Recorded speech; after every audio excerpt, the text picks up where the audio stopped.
اعوذ باللہ من الشیطان الرجیم بسم اللہ الرحمن الرحیم السلام علیکم رحمۃ اللہ وبرکاتہ۔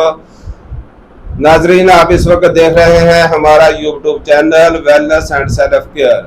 ویلنس اینڈ سیلف کیئر کی جانب سے حاضر خدمت ہوں حکیم رانا رئیس احمد کے طبی مشورے۔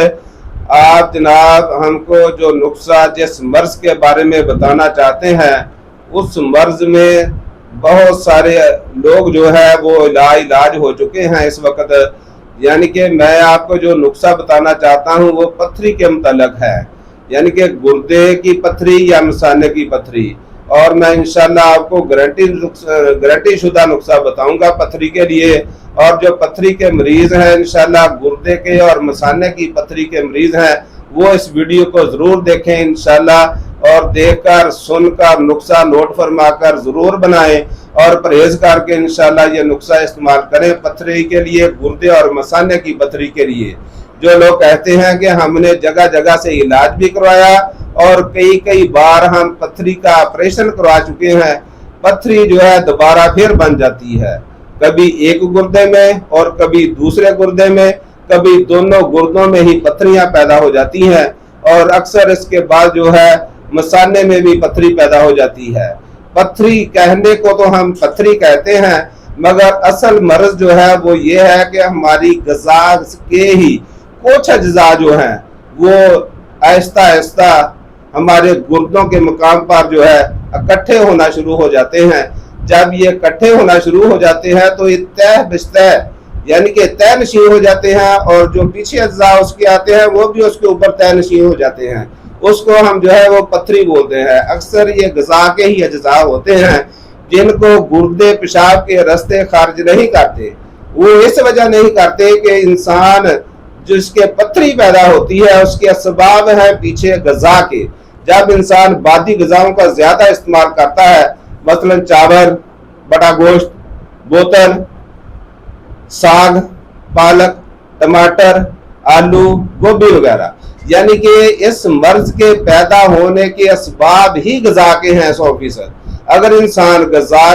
جو ہے وہ ان چیزوں سے بچ کے اور کم استعمال کرے، اور میں نے تو یہاں تک بھی دیکھا ہے کہ جو چاول کے علاقے ہیں اس علاقوں میں یہ مرض جو ہے وہ بہت زیادہ پایا جاتا ہے، اور انشاءاللہ ہمارے پاس اکثر مریض آتے ہیں جنہوں نے ایک دو آپریشن بھی کروا لے، اور آپریشن کرانے کے بعد بھی جو ہے ان کا مسئلہ حل نہیں ہوا، یعنی کہ ایک دو پتھریاں جو ہیں وہ زیادہ سے زیادہ بن گئی، اور کئی مریض جو ہے وہ مثانے سے جب گردے سے پتھری خارج ہوئی اور وہ جو ہے مثانے میں آ کے رک گئی، اور جب انسان کی پتھری مثانے میں آ کے رک جاتی ہے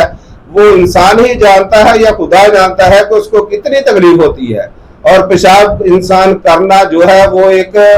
مرگ کے برابر سمجھتا ہے۔ اور میں آپ کو پتھری کے متعلق جو نقصہ بتانا چاہتا ہوں، آپ نقصہ نوٹ فرما لیں، اور ہمارا ویلنس اینڈ سیلف کیئر کا جو ہے چینل اس کو یاد رکھیں، لائک کریں، شیئر کریں۔ انشاءاللہ جو نقصہ ہوگا وہ آپ اکثر کسی حکیم سے جا کے پوچھ لیں، یا کسی دواخانہ پنسار سٹور سے آپ جا کر مشورہ کر لیں، انشاءاللہ نقصہ جو ہے وہ سننے کے قابل ہوگا۔ نقصہ نوٹ فرما لیں۔ پہلے نمبر پہ آپ نے لینا ہے کلمی شورا 50 گرام، جو خار آپ نے لینی ہے وہ بھی 50 گرام، سنگ سرمائی ایک پتھر کی قسم ہے جو مچھلی کے سر سے نکلتا ہے، اسے ہم کہتے ہیں سنگ سرمائی، وہ بھی آپ نے لینا ہے 50 گرام، سوڈا کھرکنی یعنی کہ کھانے والا سوڈا لینا ہے آپ نے 50 گرام، گوکھڑو عام سی چیز ہے جو کہ ہمارے علاقے میں اور تقریباً بہت سارے علاقوں میں بھی پایا جاتا ہے، گوکھڑو، وہ بھی آپ نے لینا ہے 50 گرام۔ اس کے علاوہ آپ نے لکھا ہے کشتہ حجر الہود، آپ لے لیں کرشی کا تیار کردہ، آپ لے لیں ہمدرد کمپنی کا تیار کردہ، وہ آپ نے لینا ہے 30 گرام۔ ان سب چیزوں کو باسوائے کشتہ حجر الہود کے آپ نے سب چیزوں کو کوٹ کر چھان کر صفوف بنا لینا ہے۔ جب آپ ان چیزوں کا صفوف تیار کر لیں اس کے بعد آپ نے کشتہ حجر الہود جو ہے وہ 30 گرام آپ نے لیا ہے، وہ اس میں ملا کر اچھی طرح جو ہے وہ رکھ لیں۔ انشاءاللہ 5 گرام صبح، 5 گرام دوپہر، 5 گرام شام، 3 وقت کھائیں پانی کے ساتھ یا لسی کے ساتھ۔ انشاءاللہ درد گردوں کا مریض جو کہتا ہے کہ میں درد کا ٹیکہ لگا کر ہمیں آرام آتا ہے یا سکون ملتا ہے، ڈیکلوران وغیرہ لگا کر سوتے ہیں،